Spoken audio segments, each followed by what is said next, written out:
In all of aviation history, one nation has always been on the cutting edge of flight. The machines they created have gone down as some of the best aircraft in history, at least until the end of the Second World War.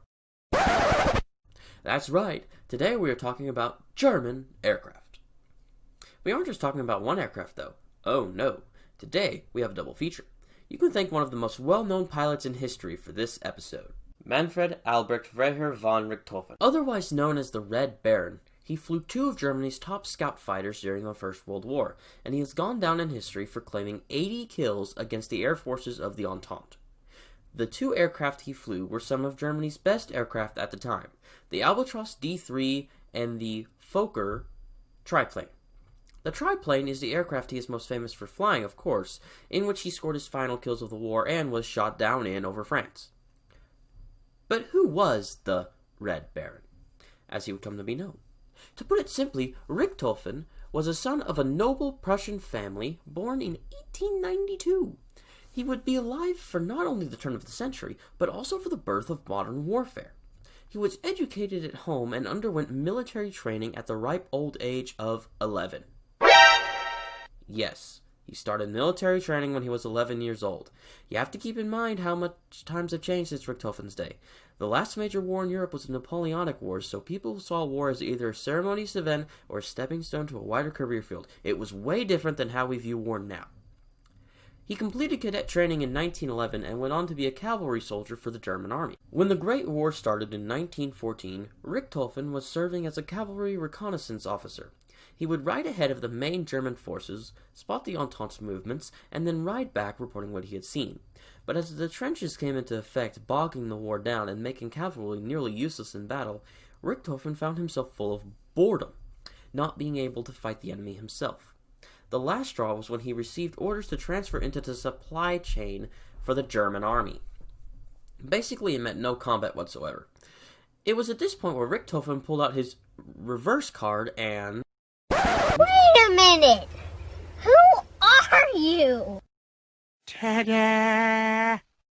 Richthofen sent in his application to join the German Air Service. He had been inspired to do so after seeing some of the German aircraft on the bases he had visited before this moment. Richthofen joined a squadron that would later become known as the Flying Circus, and one of his first aircraft was the Albatros D3. As a matter of fact, Richthofen used multiple versions of the Albatros series. The only reason I am specifically mentioning this version is because this is the red painted plane he was famous for, not the triplane, of which people associate the red paint scheme to. The Albatros D3 was capable of going 117 miles per hour at top speed. For all you non-Americans out there, that's 188 kilometers per hour. Now, this doesn't seem like a fast speed in today's world, or heck, even the most basic fighters from the Second World War could go double that speed.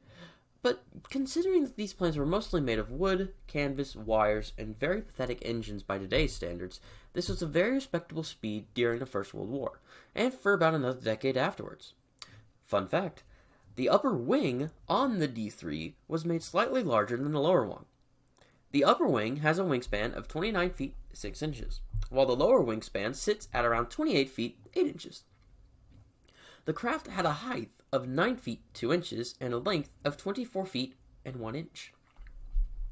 Its maximum altitude was 16,404 feet, and it could climb there in 33 minutes.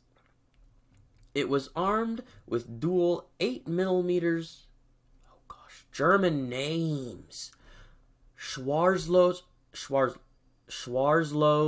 machine guns. Yeah, that's good enough. Its engine was a 6-cylinder, water-cooled, inline piston engine, and it was capable of generating 200 horsepower. There isn't too much to say about the propeller. At the time, the propellers were made of pitch wood and would be dual-bladed. It could not be any more boring. Now, this was a big oops for the people who manufactured the Albatros series. You see, the D3 is part of a family of aircraft that all suffered from some kind of structural failure.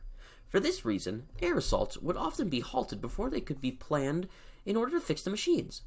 Richthofen's Albatros had its bottom wing crack along the frame, effectively grounding him until it could be repaired. It got so bad that the leader of the German Air Force ordered all planes to stay grounded for immediate repairs. Believe it or not, the Albatross D3 had an active life after the Great War. Multiple European nations ordered the Albatross and used it in their armies. The Polish were particular fans of this aircraft.